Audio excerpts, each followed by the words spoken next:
नमस्कार। शेयर बाजार की दुनिया ये कभी कभी एक तूफानी समंदर जैसी लगती है ना।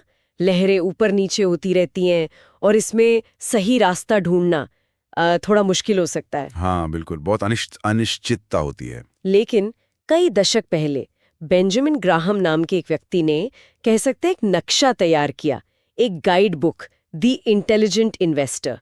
आज हम इसी क्लासिक किताब के कुछ सबसे जरूरी हिस्सों की गहराई में उतरेंगे। बिल्कुल। और ये किताब वाकई खास है। कई लोग तो इसे पर्सनल इन्वेस्टर्स के लिए एक तरह से बाइबल मानते हैं। हमारी आज की चर्चा इसी किताब के जो मेन आइडियाज हैं उन पर आधारित है। इसमें ग्राम के ओरिजिनल सिद्धांत तो हैं ही, साथ में जेसन ज्विग की जो आज के जमाने के हिसाब से कमेंट्री है वो भी शामिल है। हाँ, और इस बातचीत का हमारा मकसद बिल्कुल साफ है। समझदारी से निवेश करने के लिए वो प्रैक्टिकल ज्ञान निकालना जो आज भी उतना ही रेलेवेंट है। हम निवेश और सट्टेबाजी, स्पेक्यूलेशन, इसके बीच का वो महीन सा पर बहुत जरूरी फर्क समझेंगे, और ग्राहम का वो सबसे शक्तिशाली आइडिया, मार्जिन ऑफ सेफ्टी यानी सुरक्षा का अंतराल, उसे भी गहराई से जानेंगे। सही कहा। और ये सवाल अक्सर उठता है कि भाई इतने साल हो गए, बाजार इतना बदल गया है, फिर भी ग्राहम के सिद्धांत आज भी काम क्यों करते हैं? क्यों वॉरेन बफे जैसे दिग्गज निवेशक उन्हें अपना गुरु मानते हैं? इसी की पड़ताल आज हम करेंगे। तो चलिए शुरुआत करते हैं खुद बेंजामिन ग्राहम से। वो सिर्फ एक कामयाब इन्वेस्टर ही नहीं थे, उनकी पर्सनैलिटी में और भी बहुत कुछ था। सही कहा है ना? हाँ हाँ बिल्कुल। वो एक कमाल के टीचर थे, एक बहुत उदार एम्प्लॉयर और एक बेहतरीन दोस्त भी। उनमें ना अपने आइडियाज, अपना टाइम, अपनी भावनाएं बिना किसी हिसाब किताब के बांटने की एक गजब की क्षमता थी। लोग उनसे सिर्फ इन्वेस्टमेंट की सलाह नहीं, बल्कि जिंदगी की मुश्किलों पर भी एक साफ नजरिया जानने आते थे। उनका दिमाग बहुत ही स्पष्ट था। और उनका वॉल स्ट्रीट का सफर भी काफी दिलचस्प रहा है। एक बॉन्ड ट्रेडिंग फर्म में क्लर्क से शुरू हाँ किया, बिल्कुल, नीचे से। और फिर अपनी मेहनत और समझ से एनालिस्ट बने, पार्टनर बने, और आखिर में अपनी खुद की सफल इन्वेस्टमेंट पार्टनरशिप खड़ी की। और वो बारीकी सी रिसर्च करने के तो मास्टर थे। एक किस्सा बहुत मशहूर है, नॉर्दर्न पाइपलाइन कंपनी वाला। हाँ, मैंने सुना है उसके बारे में। क्या था वो? देखिए, 1920s के दशक की बात है, जब बाकी लोग उस कंपनी को बस यूं ही देख रहे थे। ग्राहम ने सरकारी फाइलों में गहरी रिसर्च की। अच्छा, क्या मिला उन्हें वहां? उन्हें पता चला कि कंपनी के पास बेहतरीन क्वालिटी के बॉन्ड्स का एक बहुत बड़ा खजाना छिपा हुआ है, जिसकी कीमत उस समय शेयर के बाजार भाव, जो करीब $65 प्रति शेयर था, उससे कहीं ज्यादा थी।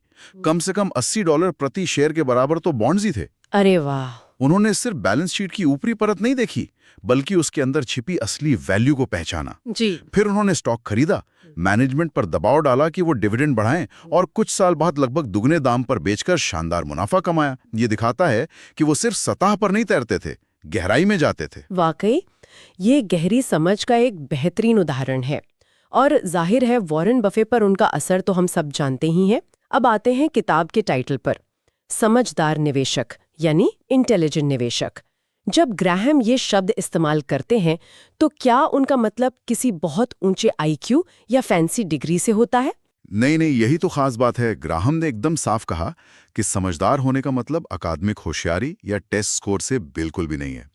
एक समझदार निवेशक वो है जो धैर्यवान हो, डिसिप्लिन्ड हो, हमेशा सीखने को तैयार रहे, अपनी भावनाओं, अपने इमोशंस पर काबू रख सके, और सबसे जरूरी, दूसरों की भेड़चाल में ना चले, अपनी सोच खुद बना सके। तो ये दिमागी तेजी से ज्यादा मतलब स्वभाव या कैरेक्टर की बात हुई। आपने बिल्कुल सही पकड़ा। ग्राहम के ही शब्दों में ये दिमाग से ज्यादा चरित्र का गुण है। और इसी समझदारी का पहला कदम है एक बहुत बेसिक, लेकिन अक्सर जिसे लोग अनदेखा कर देते हैं, उस फर्क को समझना, इन्वेस्टिंग और स्पेक्यूलेशन के बीच का फर्क। हाँ, ये तो बहुत ही अहम मुद्दा है, खासकर आजकल जब हर कोई जल्दी पैसा बनाना चाहता है। ग्राहम ने इन्वेस्टिंग को कैसे डिफाइन किया? उनकी परिभाषा सुनने में सीधी है, लेकिन इसमें बहुत गहराई है। वो कहते थे, निवेश वो प्रक्रिया है जो गहन विश्लेषण के बाद मूलधन की सुरक्षा और संतोषजनक रिटर्न का वादा करती है। अब देखिए, यहाँ 3 बातें गौर करने लायक हैं। पहला, गहन विश्लेषण, मतलब हवा हवाई बातों पर नहीं, फैक्ट्स और लॉजिक के आधार पर फैसला। दूसरा, मूलधन की सुरक्षा, यानी अपनी लगाई हुई पूंजी को खोने का खतरा कम से कम हो। हाँ। और तीसरा, संतोषजनक रिटर्न, मतलब कोई रातों रात अमीर बनाने वाला रिटर्न नहीं, पर एक ठीक-ठाक भरोसेमंद मुनाफा। और जो इन 3 शर्तों को पूरा न करे वो फिर सट्टेबाजी यानी स्पेक्यूलेशन है। बिल्कुल। स्पेकुलेशन में या तो विश्लेषण होता ही नहीं या बहुत कम होता है। सारा ध्यान बस इस पर होता है कि शेयर की कीमत ऊपर जाएगी या नीचे जाएगी। फैसले अक्सर भावनाओं पर, किसी टिप पर या बस बाजार के मूड को देखकर लिए जाते हैं। जैसे कोई उदाहरण? जैसे मान लीजिए किसी हॉट टिप पर पैसा लगा दिया या बिना सोचे समझे शॉर्ट सेलिंग कर दी, मतलब इस बात पर शर्त लगा दी कि शेयर गिरेगा। ये सब स्पेकुलेशन है। इसमें खतरे क्या है? सुनने में तो कई बार बड़ा रोमांचक लगता है। हाँ, रोमांचक लग सकता है, पर ये जुए जैसा है। देखिए, वॉल स्ट्रीट मतलब ब्रोकर्स और फाइनेंशियल कंपनीज वो अक्सर स्पेकुलेशन को बढ़ावा देती हैं। क्यों? क्योंकि इससे उनका कारोबार चलता है, उन्हें कमीशन मिलता है। अच्छा। लेकिन ग्राहम साफ चेतावनी देते हैं कि इसमें लंबे समय में पैसा गंवाने का खतरा बहुत ज्यादा होता है। उनका सुझाव था कि अगर आपको सट्टा लगाना ही है तो अपनी कुल पूंजी का एक बहुत छोटा हिस्सा, जितना छोटा हो उतना अच्छा, वो अलग रखिए और उसे अपने निवेश वाले पैसे से कभी मत मिलाइए। और ये मानकर चलिए कि ये पैसा डूब भी सकता है। ये बात भी सोचने वाली है कि कैसे समय के साथ इन शब्दों का मतलब ही बदल सा गया है। लोग आजकल बड़े जोखिम भरे दाव को भी इन्वेस्टमेंट कह देते हैं। हाँ, और ग्राहम इस बात से बहुत परेशान थे। उन्होंने साफ साफ कहा था, मार्जिन पर खरीदना मतलब उधार लेकर शेयर खरीदना, ये स्पेकुलेशन है। बहुत ज्यादा चर्चित नए इशू आईपीओस खरीदना, ये अक्सर स्पेकुलेशन या जुआ होता है। वो चाहते थे कि फाइनेंशियल इंडस्ट्री इन्वेस्टिंग और स्पेकुलेशन के बीच इस फर्क को फिर से मजबूती से लोगों के दिमाग में बिठाए। तो अगर कोई आम इंसान है जिसे ग्राहम डिफेंसिव इन्वेस्टर यानी रक्षात्मक निवेशक कहते हैं, वो अगर सुरक्षित तरीके से निवेश करना चाहे तो उसे क्या करना चाहिए? उसका लक्ष्य क्या होना चाहिए? देखिए, डिफेंसिव इन्वेस्टर का मुख्य लक्ष्य होता है बड़ी गलतियों और भारी नुकसान से बचना और बाजार के औसत के बराबर रिटर्न कमाना। बहुत ज्यादा की उम्मीद नहीं, लेकिन सेफ्टी पहले। इसके लिए ग्राहम ने कुछ ठोस सिद्धांत दिए। पहला है पोर्टफोलियो का सही एलोकेशन, यानी अपने पैसे को अलग अलग जगहों पर कैसे बांटें। सही कहा। ग्राहम का सुझाव था कि अपने निवेश फंड को अच्छी क्वालिटी के बॉन्ड्स मतलब तुलनात्मक रूप से सेफ ऋण पत्र और अच्छी क्वालिटी के कॉमन स्टॉक्स यानी जानी मानी कंपनियों के शेयर, इनके बीच बांटें। वो कहते थे कि शेयरों में आपका निवेश कभी भी 25% से कम और 75% से ज्यादा नहीं होना चाहिए। अच्छा। एक आसान नियम हो सकता है 50-50 का बंटवारा, और इस रेशियो को बाजार की हालत देखकर थोड़ा ऊपर नीचे किया जा सकता है। जैसे अगर बाजार बहुत ज्यादा महंगा और खतरनाक लग रहा हो तो शेयरों का हिस्सा कम करके बॉन्ड्स में पैसा बढ़ा दें। ये तो हुआ पैसों का बंटवारा। लेकिन जब शेयर चुनने की बारी आती है, हजारों कंपनियां हैं, डिफेंसिव इन्वेस्टर को क्या देखना चाहिए? डिफेंसिव इन्वेस्टर के लिए ग्राहम का सुझाव था कि वो बड़ी, जानी मानी और आर्थिक रूप से मजबूत मतलब कंजर्वेटिवली फाइनेंस्ड कंपनियों पर फोकस करें। आर्थिक रूप से मजबूत का मतलब है कि कंपनी पर बहुत ज्यादा कर्ज ना हो, उसकी फाइनेंशियल हालत ठीक ठाक हो। ऐसी कंपनियां चुने जिनका लगातार डिविडेंड देने का मतलब मुनाफे का हिस्सा बांटने का एक लंबा और अच्छा रिकॉर्ड रहा हो। और जाहिर है सारा पैसा एक ही कंपनी में लगा देना तो समझदारी नहीं होगी। बिल्कुल नहीं, बिल्कुल नहीं। डाइवर्सिफिकेशन यानी अपने निवेश को फैलाना, ये बहुत जरूरी है। कम से कम 10 से 30 अलग अलग अच्छी कंपनियों के शेयर खरीदें। और अगर खुद शेयर चुनना मुश्किल लगे तो म्यूचुअल फंड एक अच्छा ऑप्शन है, जहां फंड मैनेजर आपके लिए कई कंपनियों में निवेश करते हैं। एक और तरीका है डॉलर कॉस्ट एवरेजिंग, मतलब हर महीने या हर तय समय पर एक फिक्स्ड अमाउंट का निवेश करते रहना, चाहे बाजार ऊपर हो या नीचे। इससे आपकी खरीद की एवरेज कॉस्ट बेहतर हो सकती है। ओके।